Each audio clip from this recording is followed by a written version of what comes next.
अस्सलाम वालेकुम everyone. Friends, खाना पकाने वाला कितना ही एक्सपर्ट क्यों ना हो, कभी कभी उससे मिस्टेक हो जाती है और खाने में मिर्च इस कदर तेज़ हो जाती है कि वो बिल्कुल भी खाने के काबिल नहीं रहता। इस प्रॉब्लम से निपटने के लिए एक सोल्यूशन तो मैंने पहले ही आपको बता रखा है।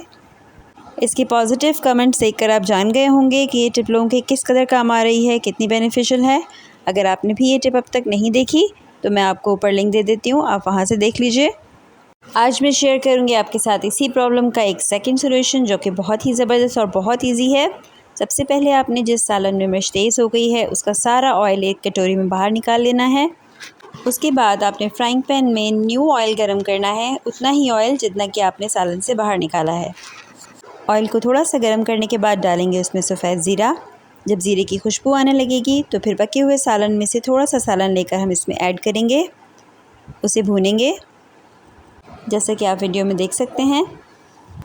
तकरीबन 5 मिनट तक आप इसे पकाएंगे और फिर इसके बाद आपने ऐड कर देना है, मिला देना है इसे पके हुए सालन के अंदर। इस तरीके से ना सिर्फ मिर्च बिल्कुल बैलेंस हो जाएगी बल्कि आपके सालन को बहुत ही ज़बरदस्त सा टेस्ट भी मिल जाएगा। आई होप सो कि ये दोनों टिप्स आपके लिए बहुत बहुत बेनिफिशियल होंगी। अगर तो आपको वीडियो पसंद आई है तो मेरा चैनल ज़रूर सब्सक्राइब कीजिए ताकि आपको ऐसी ही अमेजिंग वीडियोज़ मिल सकें। और अगर पहले ही सब्सक्राइब कर चुके हैं तो वीडियो को लाइक और शेयर कीजिए अपने फ्रेंड्स के साथ। अल्लाह हाफ़िज़।